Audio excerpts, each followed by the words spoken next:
I'm Dominic with Nerds of Color, and I'm here to talk with Anna Boden and Ryan Fleck about this very unique film called Freaky Tales, which is coming out really soon. It's really nice to meet you today. How's it going?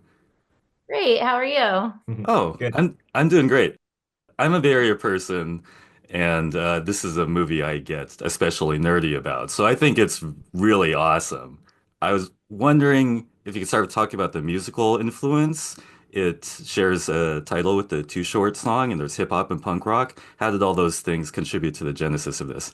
Yeah. Well, growing up in the Bay myself, hearing that Too Short song, Freaky Tales, this epic, nasty, raunchy song at like 10 years old, I was just like, I grew up with my parents' albums listening to like the Beatles, and Janis Joplin. And so when I heard this, I was like, "Rah, what? You can say these things?" And the title's so great. We always knew, I felt like for a long time now, I knew it was going to make a movie called Freaky Tales. Didn't know what it was Right. going to be about. It was going to have to involve like Bay Area hip hop, the punk rock scene, and the sports world sort of all colliding together. Yeah, Yeah. and like a love letter to like the culture, the music, the sports and the people of the Bay.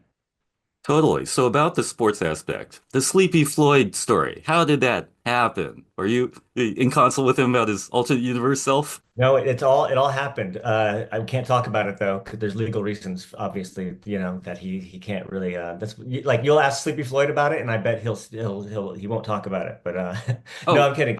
no. I'm joking. Yeah, yeah. No, we It's, get that from the Spider-Man thing. We understand how that works, but go on. Yeah. the inspiration was always that game. Like I heard that game on the radio in the car with my mom, and I just remember Greg Papa's play-by-play where he actually calls Sleepy Floyd Superman in the Mm. game. Remember that kind of resonating over the years and thinking, wow, basketball player as superhero. Like, here we go. One aspect of the film that I think is really great is that it offers dare I say, a moral clarity, which I think is in a lot of your work. And I was showing related to, opposing boneheads and blatant racisms and sexisms. It's important to you to convey that kind of idea in, given all the current givens, which I find it very encouraging and, cathartic in a way. Yeah, we made a movie where the Nazis are the bad guys, and we didn't think that would be very controversial at the time. And it feels like it's now more than ever. It's feels like it's worthwhile to w have a movie out in the world where you've got the question posed of like when is it time to stand up and fight against hate? And that's what the punks do in the first chapter. And ultimately, that's what Sleepy got to do in the last chapter. And it does feel very cathartic for me watching it right now. And I hope that we get to provide a little of that in a safe space for the people who come and watch that movie and ultimately like have some fun while they're doing it?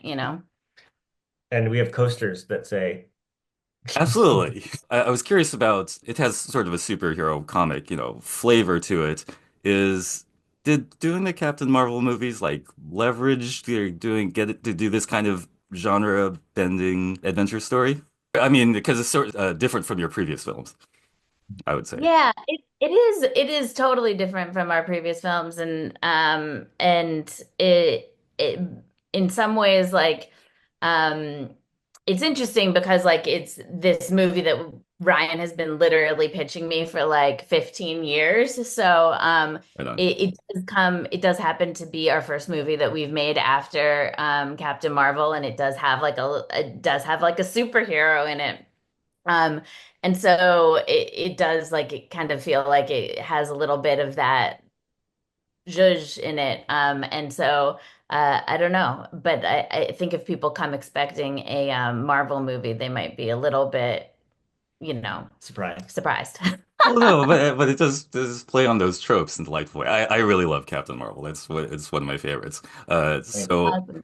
there are a lot of Easter eggs towards other movies in Bay Area. What would you say to someone who might go like, "Oh, this movie is very specific and like a little bit indulgent"? It absolutely ha is like a mixtape. It is like a Yeah, cinematic mixtape. We are like plucking from a lot of things that we love and like, you know, putting a lot of different elements into it and hopefully like creating a mixtape that like kind of, you know, stands on its own and is like really fun to kind of put in and listen to front to back and feels like satisfying. Uh, but also like very hoping that like you can listen to that mixtape and even if you don't understand all the references, even if you're not from the Bay Area, which I'm not, by the way, Hmm. that you know, you can still like have a lot of fun. I mean, the goal is to like be able to put in that mixtape and still have a lot of fun, even if you don't catch all the references, because you still get to, you know, light Nazis on fire. You don't need to Absolutely. understand anything to enjoy that. Yeah. Thanks a lot. It's a really wonderful piece, and I'd say good luck with everything. Thank you so much. Thank you. Fanboys, professional artists, and professors. Maybe a nerd who's just like you, talking about the things that you like too. So I invite you to the NOC. In full color, you see me. The hard knock life. Comics, movies, and